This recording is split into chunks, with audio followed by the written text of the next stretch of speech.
परिस्थिती एवढी वाईट आहे की सगळे शेत रस्ते जे आहेत, पानंद रस्ते किंवा शेतपाद्या या बऱ्याचशा लोकांनी अभ्यासापोटी पूर्णपणे बंद करून अडचण करून ठेवलेली आहे। त्याच्यामुळे शेतकऱ्यांचे हाल आहेत आणि शेतकऱ्यांना आपला स्वतःचा पिकवलेला माल मार्केटमध्ये नेता येत नाही किंवा काढता येत नाही आणि काढलं तर त्यांच्या रावण्या पावण्या पाया पडण्याची पाळी येते। तरी सुद्धा ते अव्यर्थात एकच त्यांचा दृष्टिकोन असतो की यांनी विकून कुठेतरी पळून जावं, नाहीतर आम्हाला फुकट नेऊन द्यावं। पण अशा परिस्थितीमध्ये शेतकऱ्यांचे हाल थांबवण्यासाठी कोर्ट कचेरी याच्यामध्ये दीर्घ काळ लागतो, 10-20 वर्ष जातात आणि तारीख पे तारीख त्याच्यात काहीच आउटपुट मिळत नाही, पिढ्यानपिढ्या संपून जातात।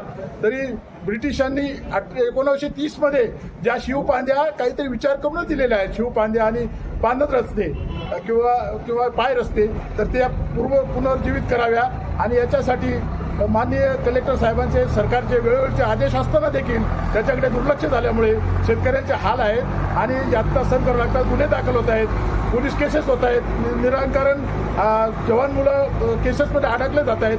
तर या सगळंच थांबवण्यासाठी माननीय तहसीलदारांनी अग्रक्रम देऊन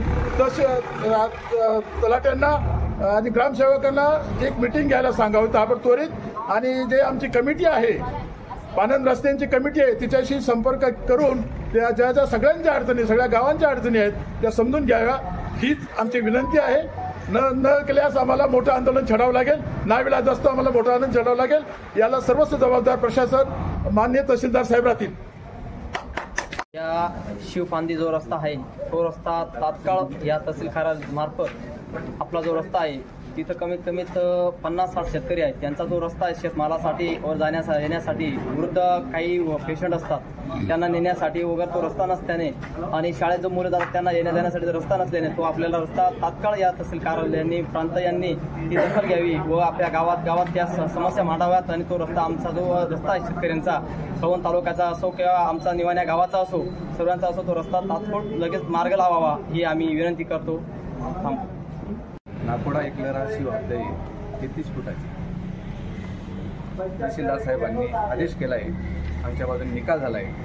33 फुटाची शिव ही सामनेवाल्यांनी पाईप टाकून त्याच्यावरती कांदा लागवड करतात, आदेशाचं पालन करत नाही, तहसीलदार साहेबांच्या आदेशाचं पालन करत नाही। आमची सर्व शेतकऱ्यांची विनंती आहे त्यांनी त्यांचे अधिकार वापरून त्यांच्यावर कारवाई करावी, दंडात्मक कारवाई। आणि आज रोजीही त्यांना आम्ही विनंती केली की कांदा लागवड करू नका, शिवरस्त्याचा प्रश्न आहे हा, आम्ही आमच्या बाजूने निकाल झालेला आहे, पण ते निकालाला मानत नाही। ते म्हणतात कोण तहसीलदार, आम्हाला ते निकालाला ते बिलकुल हे करत नाही। ते परत त्यांनी आता या मिनिटाला कांदा लागवड करत आहेत, लाखो रुपयाचं उत्पन्न घेतात त्या कांद्याच्या ठिकाणी। आणि शिवाय माझ्या स्वतःच्या मालकीमधून मी प्रत्येक शेतकऱ्याला रस्ता दिलेला आहे, त्या रस्त्यावर सुद्धा त्यांनी अतिक्रमण करून डोंगर उताराचं जे पाणी येतं ते पाणी हटकून बुद्धी पुरस्कार आमच्या रस्त्याने काढून शेतकऱ्याचं कसं नुकसान होणार हे ते खोडशाळपणा करतात, त्यांच्यावर कारवाई होण्याची एवढी। बेस शिवारातील रस्ता हा 35 वर्षापासून बंद झालेला होता, राजस्व अभियानात तो खुला केला होता, परंतु काही लोकांनी तो पुन्हा बंद केलेला आहे। त्यामुळे शेतकऱ्यांचे आतोनात हाल होत आहेत, नुकसान होत आहे, शाळकरी मुलांना शाळेत जाता येत नाही। अशा प्रकारचे रस्ते मोकळे केले पाहिजेत असं आपण मी तहसीलदारांना विनंती करतोय आणि त्यांनी सरकारच्या आदेशाप्रमाणे, जिल्हाधिकाऱ्यांच्या आदेशाप्रमाणे त्या आदेशांचं पालन करावं आणि तलाठी आणि जे काही कर्मचारी आहेत त्यांना सर्व सांगून सर्वे करून आणि त्याच्याप्रमाणे रस्ता हा कायम खुला करण्यात। शेतीला रस्ता किती महत्वाचा असतो?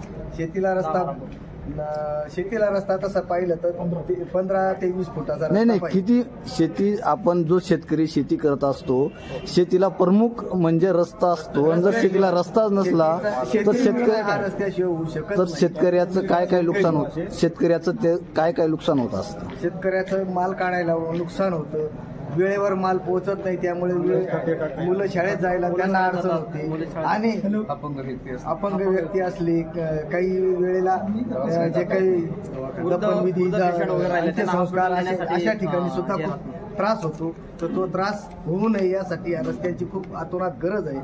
हा रस्ता लवकरात लवकर मोकळे व्हावे, सर्व आमचाच नाही पण पूर्ण तालुकाभर जेवढ्यांच्या अडचणी असतील त्या त्यांनी दूर कराव्यात ही विनंती आहे।